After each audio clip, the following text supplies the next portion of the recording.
ரம்யாவுக்கு சாமிதுரையே கடைசியில் சங்கூத போகிறாரு அப்படின்னு சொல்லிட்டு கொஞ்சம் கூட எதிர்பார்க்கவே இல்லைங்க. சாமிதுரையை கடத்தி வச்சு தான் நினச்சதை எப்படியாச்சும் சாதிச்சே ஆகணும் அப்படின்றதுக்காக ரம்யா கீழ்த்தரமான எண்ணங்கள் எல்லாத்தையுமே வச்சு ஒன்று பண்ணிகிட்டு இருந்தா. ஆனால் நம்ம அண்ணன் எல்லாத்தையுமே தவிடு பொடியாக்கி ஜெயிச்சுக்கிட்டே வந்துக்கிட்டே இருந்தாங்க. ஆனால் இந்த ரம்யா கடைசியில் ஒரு உயிர் பலியானாலும் பரவாயில்ல அப்படின்னு சொல்லிட்டு மிகப்பெரிய எந்த ஒரு இதுவுமே இல்லை, கிணத்துக்கு நடுவில் சாமிதுரையை கட்டி போட்டு வச்சு, இப்போது சாமிதுரை அங்கிள் உயிரோடு வரணும்னா நீங்கள் என் கழுத்தில் தாலி கட்டியே ஆகணும், உங்களுக்கு வேறு வழியே கிடையாது, தாலி எடுத்து நீங்கள் கொடுத்தே ஆகணும் அப்படின்ற மாதிரி சொல்லவுமே உடனே சண்முகத்துக்கு என்ன பண்ணுறது ஏது பண்ணுறதுன்னு தெரியல. நீங்கள் எப்படியாச்சும் சாமிதுரையை விட்டுடு, அப்புறம் நடக்கிறதே வேறையாக இருக்கும் அப்படின்ற மாதிரி சொல்ல, என்ன அங்கிள் மிரட்டிகிட்டு இருக்கீங்களா? உங்கள் மிரட்டல் உருட்டலுக்குலாம் ஆள் நான் கிடையாது. உங்கள் மச்சான் உயிரோட வேணும்னா தாலி எடுத்து கொடுங்க, அப்படி இல்லைன்னா ஒன்றுமே பண்ண முடியாது அப்படின்ற மாதிரி கிளியராக சொல்லிட்டாங்க. உடனே என்ன பண்ணுறது ஏது பண்ணுறதுன்னு தெரியல. அப்போ தான் அமைதியாக எனக்கு கொஞ்சம் நேரம் டைம் கொடுங்க அப்படின்ற மாதிரி கேட்குறாரு. ஏன்னா அவர் என்னமோ பண்ணுறாங்கன்னு மட்டும் தெரியுது, ஆனால் என்ன பண்ணுறாங்கன்னு சொல்லிட்டு சுத்தமாக புரியவே இல்லை. அப்படி இருக்கும் பட்சத்தில் தான் ஒரு 1/4 மணி நேரம் டைம் கொடு அப்படின்ற மாதிரி கேட்க, இல்லை 1/2 மணி நேரம் டைம் கொடுன்னு கேட்க, ரம்யா இருந்துக்கிட்டு இந்த மாதிரி நீங்கள் தேவையே இல்லாமல் பிரச்சனை பண்ணிங்கன்னா அப்புறம் நடக்கிறதே வேறையாக இருக்கும் அங்கிள் அப்படின்ற மாதிரி சொல்ல, சேச்சே நாங்கள் ஏமா பிரச்சனை பண்ண போகிறோம், எந்த பிரச்சனையும் பண்ண போகிறதில்ல, 1/2 மணி நேரம் டைம் மட்டும் கொடு அப்படின்ற மாதிரி கேட்குறாங்க. இப்போது அந்த 1/2 மணி நேரத்துக்கு என்ன நடக்க போகுதுன்னு சொல்லிட்டு ரொம்பவே பரபரப்பாக இருக்குது. அப்போ தான் திடீர்னு சரி நான் ஒத்துக்கிறேன், தாலி எடுத்து நான் கொடுக்குறேன் அப்படின்ற மாதிரி சொல்லிட்டாரு சண்முகம்.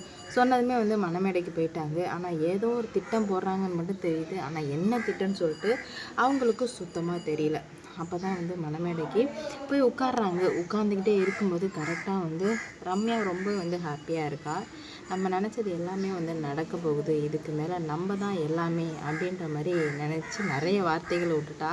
இதுக்கு மேலே நீங்கள் தோற்றுக்கிட்டே மட்டும்தான் இருக்க போகிறீங்க, நான் ஜெயிச்சுக்கிட்டே மட்டும்தான் இருக்க போகிறேன் அப்படின்ற மாதிரி நிறைய பஞ்சு டைலாக் சொல்லி இவரும் கரெக்டாக முகூர்த்த நேரம் நெருங்கிடுச்சு, தாலி எடுத்து கொடுங்கன்னு சொல்ல, தாலி எடுத்து கொடுக்கலான்னு போகிற சமயத்தில் நிப்பாட்டுங்க அப்படின்ற மாதிரி ஒரு குரல். யாருன்னு பார்த்தா சாமிதுரை. அதை பார்த்ததுமே ரம்யாவுக்கு விடன்னு ஆயிடுச்சு. என்னடா இது, இவர் எப்படி இங்கே வந்தார் அப்படின்னு சொல்லிட்டு ரம்யாவுக்கு ஒன்றுமே புரியல. உடனே தாலி எடுத்த சண்முகம் உடனே தாலியை கீழே போட்டு உடனே மணமேடையிலேருந்து இறங்கிட்டாரு. ஆகா கைக்கு வந்தது வாய்க்கு வராமல் போயிடுச்சு அப்படின்னு சொல்லிட்டு ரொம்ப வருத்தப்பட்டுட்டு இருக்க. உடனே சாமிதுரை அண்ணத்தை போய் ஓடி போய் கட்டி பிடிச்சிக்கிறாரு. என்ன மன்னிச்சிடு அண்ணன், நான் ரொம்ப பெரிய தப்பு பண்ணிட்டேன், இதுக்கு மேலே இந்த மாதிரி பண்ண மாட்டேன். கண்ட நாயெல்லாம் பொண்ணுன்னு நினச்சேன், பெத்த பொண்ணை ஒன்றை விட்டுட்டேன், கண்ட நாயெல்லாம் பொண்ணுன்னு நினச்ச மாதிரி அது ஏன் தப்பு தான், கடவுள் எனக்கு நல்லா நெத்தியில் உரைக்கிற மாதிரி சொல்லிட்டாரு, இதுக்கு மேலே உனக்கு நான் எந்த துரோகமும் பண்ண மாட்டேன் அப்படின்ற மாதிரி சொல்லவுமே என்ன பண்ணுறது ஏது பண்ணுறேன்னு சொல்லிட்டு சுத்தமாக புரியல. ஏதாவது ஒன்று பண்ணியே ஆகணும்னு மட்டும் தோணுது, ஆனால் என்ன பண்ணுறதுன்னு அவங்களுக்கு சுத்தமாக புரியாமல் ரொம்ப குழம்பி போயிடுறாங்க. அப்போ தான் ஒரு ஸ்ட்ராங்கான முடிவுக்கு வர்றாங்க சாமிதுரை. என்னை மன்னிச்சிடு அண்ணா, இதுக்கு மேலே நான் கரெக்டாக இருக்கேன், எந்த தப்பும் பண்ண மாட்டேன் அப்படின்னு சொல்லிட்டு காலில் விழுந்து கெஞ்சிட்டு உடனே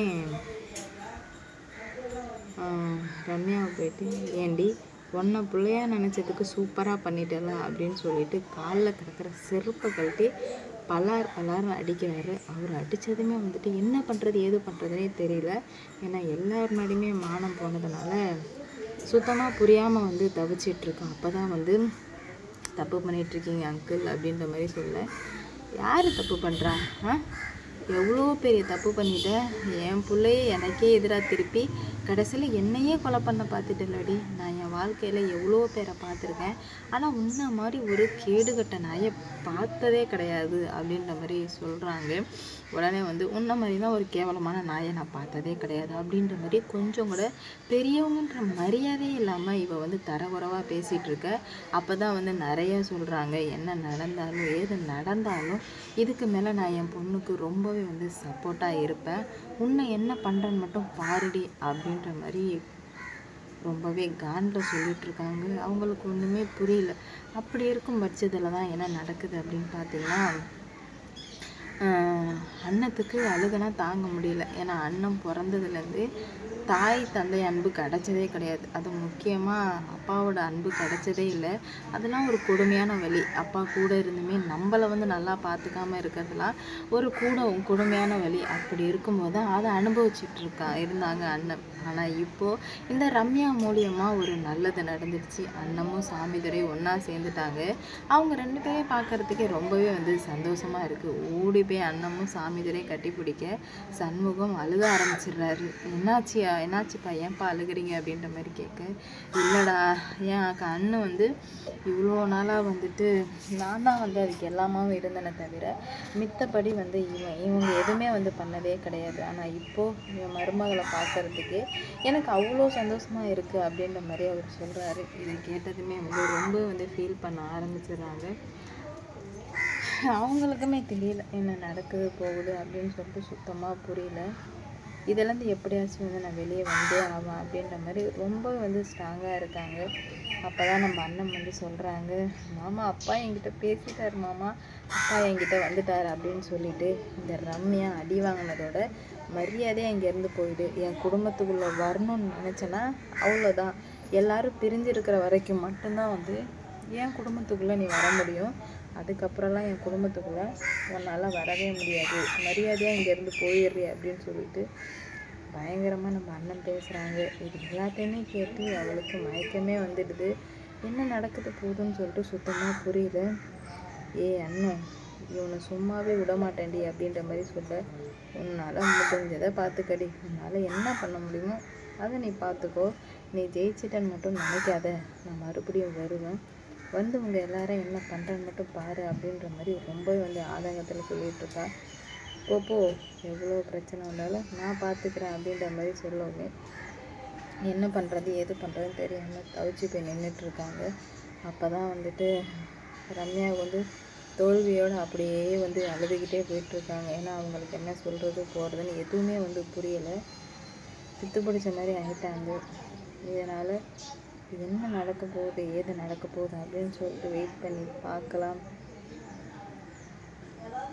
இவ்வளோ நாளாக இருந்த